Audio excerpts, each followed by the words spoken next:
Hello and thank you for joining us. This is English News Broadcast live from the headquarters in Asmara at exactly 10:30 p.m. Here are stories making headlines.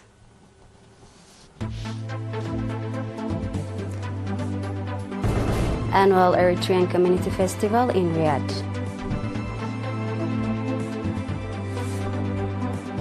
World Children's Day observed at national level.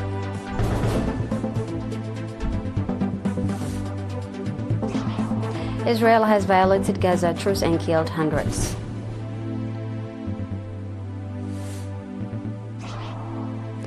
Ending global hunger by 2030, achievable World Food Programme.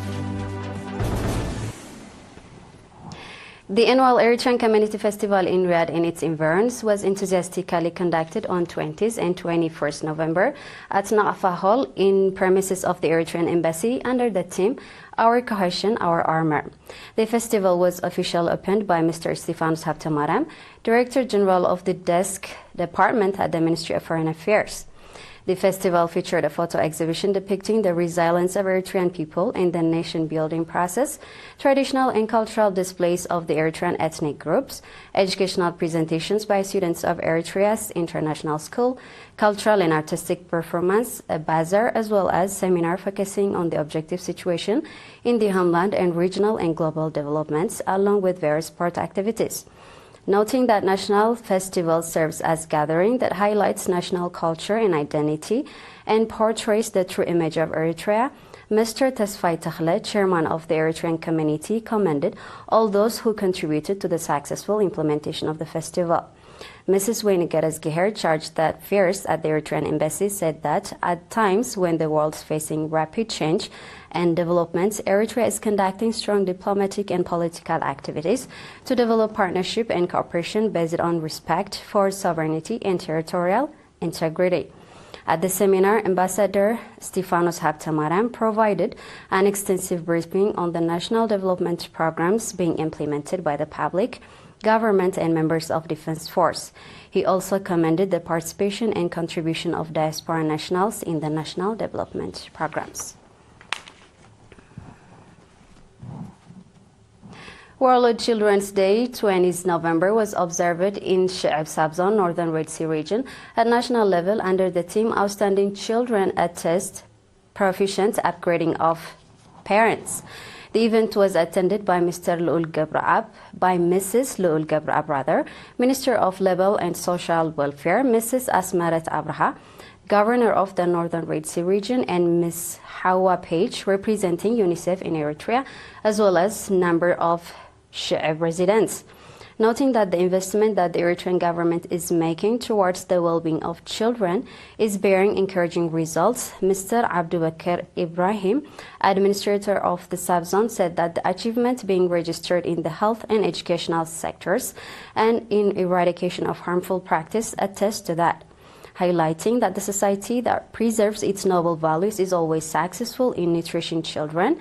Ms. Hawa Page commended the efforts the Eritrean government is exerting in protection and care of children. The event featured cultural and artistic performance by the Wadi Laba and Red Flowers cultural group in the subzone.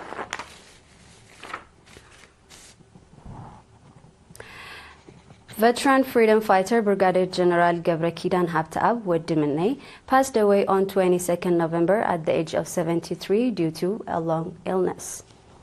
Brigadier General Gabrian joined the APLF in 1973 and served his nation and people in various military posts, including Division Chief of Staff. After independence, Brigadier General Gabrian served his country in several leadership roles, ranging from divisions commander to Corps Chief of Staff and as head of Immigration and Nationality from 2003 to 2017. Brigadier General Gabrian Habta'ab devoted 52 years of his life to the service of his nation and people with exemplary commitment. Brigadier General Gabrian is survived by his wife and 2 children. The funeral service of Brigadier General Gabrian will be held tomorrow, Monday, 24 November at 10:30 a.m. at the Asmara Martyr Cemetery. Expressing deep sorrow over the passing of the veteran freedom fighter, Brigadier General Gabrian the National Police and Security Forces conveys condolences to his family and friends. Those were local news updates. Stay tuned for international news.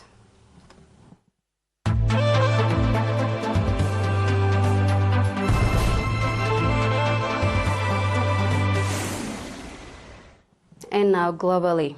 Israel has violated the United States brokered Gaza ceasefire at least 497 times in 44 days, killing hundreds of Palestinians since the ceasefire came into effect on 10th of October. This is according to Gaza government media office. Some 342 civilians have been killed in the attack, with children, women, and the elderly accounting for the majority of the victims. Condemning in the strongest term the continued serious and systematic violation of the ceasefire agreement by the Israel occupation authorities, the office said in a statement yesterday. A senior member of Hamas political bureau has accused Israel of violating the truce under fabricated pretexts and called on mediators of Gaza deal, the US, Egypt, and Qatar, to intervene immediately and to pressure Israel to back its claims and to implement the Gaza agreement. He also dismissed the report that claims Hamas had called off the ceasefire.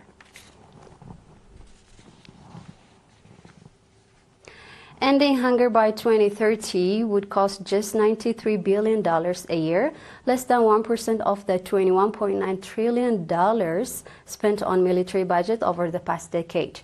This is according to the UN World Food Programme. In its 2026 Global Outlook, World Food Programme indicates that by 2026, staggering 318 million people would face crisis level of hunger or worse, more than double the figure recorded in 2019. The United Nations Deputy Secretary General had earlier warned world leaders that food has become a weapon in various conflicts around the planet. Speaking to the UN Security Council, Amina Mohammed said, armed conflicts and violence are the leading cause of food security in most of the world's hunger hotspots. Last year, 295 million people faced acute hunger, 14 million more than the year before. The UN Deputy Chief denounced countries' investment in military expenditure rather than putting an end to hunger. According to the UN Deputy Chief, families are paying the price for wars they did not start and for decision-making in rooms where their voices are never heard.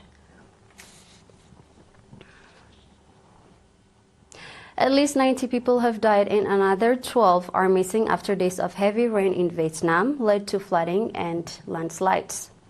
The Vietnamese government says 186,000 homes have been damaged across the country, with more than 3 million livestock swept away. Officials estimate there has been hundreds of millions of dollars worth of damage. The floods are the latest extreme weather event to hit Vietnam in recent months after two kinds of typhoons hit the country within weeks of each other. According to officials, some 258,000 people were without power this morning, and sections of major motorways and train tracks were blocked. The most severe impacts had been observed in 5 province clusters in South and South Central Vietnam. Rainfall had exceeded 1.5 meters in several areas leading up to Friday, with some areas surpassing 5.2 meters level not seen since 1993. Scientists say that Vietnam has been left more exposed to extreme weather events by human-driven climate change, which has made typhoons stronger and more frequent. Before we sign off, let's have a quick review of the top stories.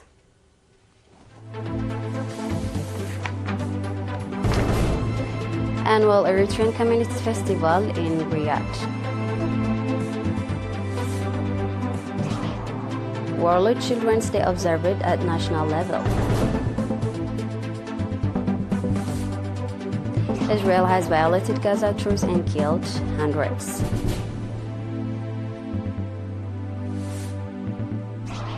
Ending global hunger by 2030 is achievable, World Food Programme. That's all with the news for this session. Thank you very much for watching. Have a great night.